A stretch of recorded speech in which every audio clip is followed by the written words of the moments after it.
Queridos hermanos, al escuchar esta palabra de Dios, es una invitación a que cada vez que la oímos, debemos hacer memoria y recordar que los apóstoles fueron testigos de la resurrección del Señor. Al mismo tiempo, ellos son los continuadores de la obra de Jesús. Ellos recibieron el mismo Espíritu Santo que condujo a Jesús a liberar de todo mal y del maligno a los que eran víctimas. La presencia de Jesús resucitado hace que los apóstoles superen el miedo y el encierro. Él se pone en medio de ellos. El Evangelio que hemos escuchado subraya que la presencia de Jesús es real, pero distinta a la de antes, y que Jesús es el crucificado. Él le mostró las manos y su costado. Jesús resucitado comunica la paz, esa paz que da la vida y que es el motivo de la continua o de una continua alegría. Jesús, el enviado del Padre, envía también a los discípulos. La misión de ellos es la misma que la de Jesús, es decir, ser y dar testimonio del amor misericordioso del Padre. Con la presencia del resucitado empieza una nueva creación. Jesús da el Espíritu Santo a los discípulos para que tengan su misma vida. Además les da el poder de perdonar los pecados, de ser ministros de la reconciliación y transmitir la vida del Señor a cuantos la pidan y la acepten. Tomás, el ausente, al llegar pide otros signos que no son el testimonio de la comunidad creyente. Por eso, le bastará el reproche que le dirige Jesús en su aparición y él hará con la confesión de fe, aquella máxima confesión de fe al decir, Señor mío y Dios mío. De esa manera Tomás confiesa públicamente que Jesús es el Hijo de Dios. La promesa que hace Jesús a los que creen en su palabra y a través de la historia y en el testimonio de la Iglesia es: felices los que creen sin haber visto. Queridos, y es que la resurrección es la actuación más admirable de Dios en la historia de la salvación de la humanidad creyente. Realmente, aquella madrugada de domingo, el sepulcro en el que pusieron a Jesús fue visitado por las mujeres y estaba vacío. Y ellas avisaron a los discípulos. Pedro y Juan salieron corriendo hacia el sepulcro. Pedro quedó perplejo al ver el sepulcro vacío, pero Juan, nos dice el Evangelio, vio y creyó.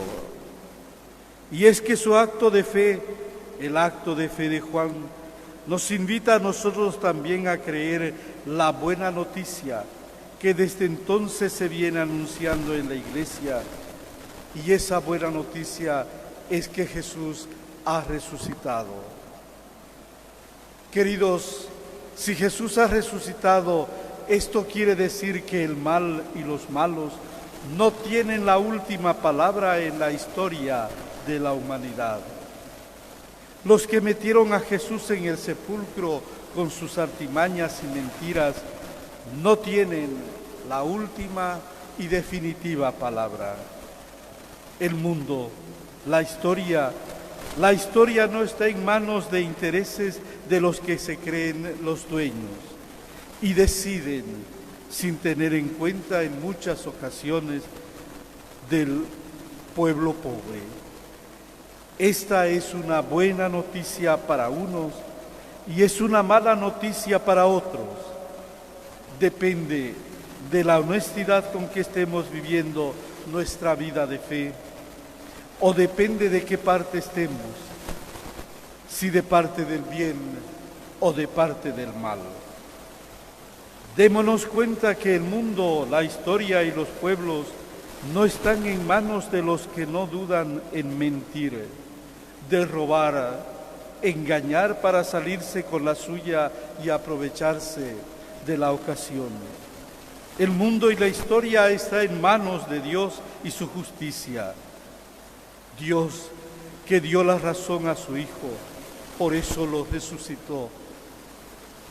Qué penoso sería para los pobres y los creyentes del mundo, para las víctimas de las injusticias, para las víctimas del mal, del egoísmo y de los mezquinos intereses de la historia, si estuviese la historia en manos del poder del dinero, de los injustos, o en manos del pecado y de los que les sirven. ¿Quién les haría justicia? La historia sería realmente una historia, un contrasentido.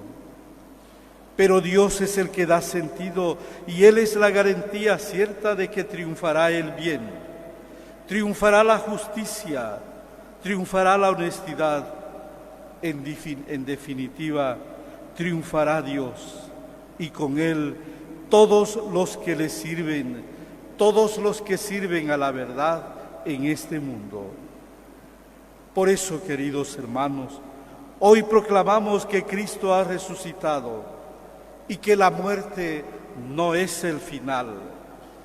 La muerte no puede matar el sentido de la vida. La muerte hace que acabe una etapa de la vida de cada ser humano, pero Dios nos sacará de la muerte como hizo con su Hijo Jesús y nos llevará a la vida plena y definitiva. Si somos cristianos, somos de Cristo. Por ello no debe haber espacio en esa vida de Cristo para la vieja vida de las envidias, de los intereses egoístas, del pensamiento maligno, de los odios, de los resentimientos, o de rechazar a los diferentes, o de la venganza y las mezquindades, de la descalificación, de los engaños y las mentiras.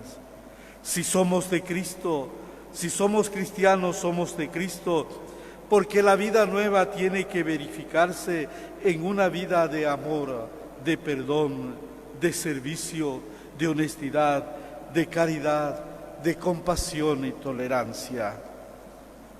Hay que resucitar, pasar a la nueva vida para saber amarnos y entendernos, para valorarnos los unos a los otros, para alegrarnos del bien y de los éxitos del hermano, buscar el interés de los demás, el interés del pueblo, de los descartados, y ser al mismo tiempo servidores solidarios, hombres y mujeres que perdonan, hombres y mujeres reconciliados consigo mismo y con los demás, y no dejarnos esclavizar por las cosas negativas que día a día vamos presenciando en este mundo. Pero entendamos bien, queridos hermanos, que la vida cristiana estaría incompleta si faltara ese compromiso de la misión que cada uno ha recibido. Los discípulos así lo practicaron desde el comienzo de la Iglesia, por mandato de Jesús, cuando les dijo: como el Padre me envió, así también los envío yo. De ahí que la Iglesia desde los primeros tiempos y con la asistencia del Espíritu Santo anuncia la salvación a los hombres, anuncia que Jesús resucitó de entre los muertos.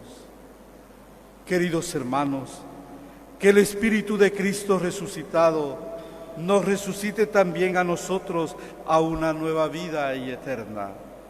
Que nada impida nuestra resurrección con Cristo, que nada impida que resucitemos todos los que creemos en Dios. Así sea Aleluya, aleluya.